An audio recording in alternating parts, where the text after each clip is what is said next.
Hi, ഇന്ന് ഞാൻ വന്നിട്ടുള്ളത് വളരെ ടേസ്റ്റി ആയിട്ടുള്ള ചിക്കൻ്റെ ഒരു റെസിപ്പിയുമായിട്ടാണ്.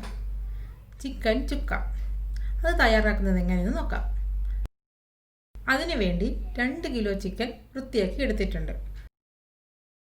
അതിലേക്ക് നമുക്ക് 4 ടേബിൾ സ്പൂൺ കാശ്മീരി മുളക് പൊടി, 1 ടേബിൾ സ്പൂൺ മഞ്ഞൾപ്പൊടി, 1 ടേബിൾ സ്പൂൺ ഉപ്പ്, കുറച്ച് എണ്ണ, ഇതെല്ലാം നല്ല രീതിയിൽ മിക്സ് ചെയ്ത് ഒരു അരമണിക്കൂർ റെസ്റ്റ് ചെയ്യാൻ വെക്കാം.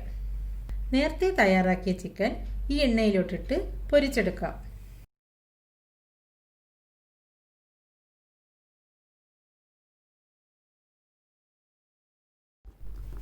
ഇതിൻ്റെ മസാല തയ്യാറാക്കാൻ വേറൊരു പാൻ അടുപ്പത്ത് വെച്ചിട്ടുണ്ട്. അതിലേക്ക് കുറച്ച് എണ്ണ ഒഴിച്ച് ചൂടായി വന്നിട്ടുണ്ട്. അതിൽ നമുക്ക് കുറച്ച് ഉലുവ ഇട്ട് കൊടുക്കാം. അതിനുശേഷം കനം കുറച്ച് നീളത്തിൽ അരിഞ്ഞു വെച്ചിട്ടുള്ള 5 സവാള ഞാൻ ഇതിലോട്ട് ഇട്ട് കൊടുക്കുന്നുണ്ട്. ഇത് പെട്ടെന്ന് വഴണ്ട് കിട്ടാൻ വേണ്ടി നമുക്കൊരു 1/2 ടീസ്പൂൺ മഞ്ഞൾപ്പൊടിയും കുറച്ച് ഉപ്പും കൂടി ഇതിലേക്ക് ചേർത്ത് കൊടുക്കാം.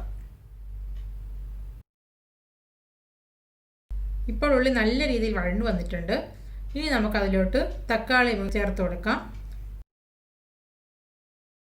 ഇനി നമ്മുടെ ചിക്കൻ എന്തായെന്ന് നോക്കാം. നമ്മുടെ ചിക്കൻ ഇവിടെ നല്ല രീതിയിൽ മുരിഞ്ഞു വന്നിട്ടുണ്ട്. ഈ ചിക്കനെ നമുക്കൊരു പാത്രത്തിലോട്ട് മാറ്റാം. ഇതേ കണക്ക് ബാക്കിയുള്ള ചിക്കനും ഇതേ രീതിയിൽ നമുക്ക് പൊരിച്ചെടുക്കാം.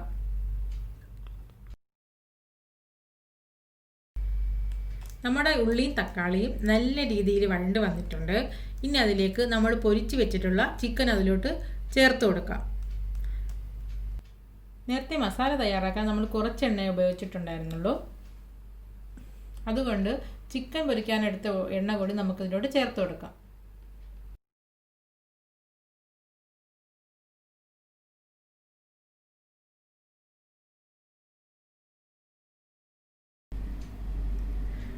ഒരു 4 ടേബിൾ സ്പൂൺ മല്ലിപ്പൊടി നമുക്ക് ഇതിലോട്ട് ചേർത്ത് കൊടുക്കാം. വറുത്ത മല്ലിപ്പൊടിയാണ് ഞാൻ ഇതിലോട്ട് ചേർക്കുന്നത്. 1 ടേബിൾ സ്പൂൺ കുരുമുളക്, 2 ടേബിൾ സ്പൂൺ പെരിഞ്ജീരകപ്പൊടി, 1 ടേബിൾ സ്പൂൺ പട്ടപ്പൊടി. ഇനി ചതച്ച് വെച്ചിട്ടുള്ള ഇഞ്ചിയും വെളുത്തുള്ളിയും നമുക്ക് ഇതിലോട്ട് ചേർത്ത് കൊടുക്കാം.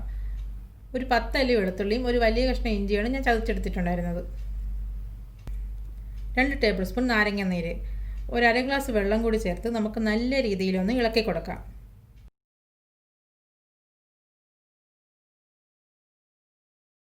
ഇതിലേക്ക് കുറച്ച് മല്ലിയിലയും പുതിനയിലയും ഇട്ടൊന്ന് ഇളക്കിയതിന് ശേഷം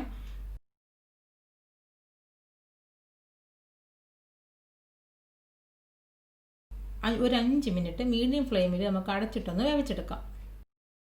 അപ്പോൾ നമ്മുടെ ചിക്കൻ ചുക്ക നല്ല രീതിയിൽ അരപ്പൊക്കെ പിടിച്ച് റെഡിയായി വന്നിട്ടുണ്ട്. കുറച്ച് മല്ലിയിലയും കുറച്ച് പുതിനയിലയും ഇട്ട് നമുക്കതൊരു ബൗളിലോട്ട് മാറ്റാം. ഈ രീതിയിലൊന്ന് ചെയ്തു നോക്കൂ, എല്ലാവർക്കും ഇഷ്ടപ്പെടും.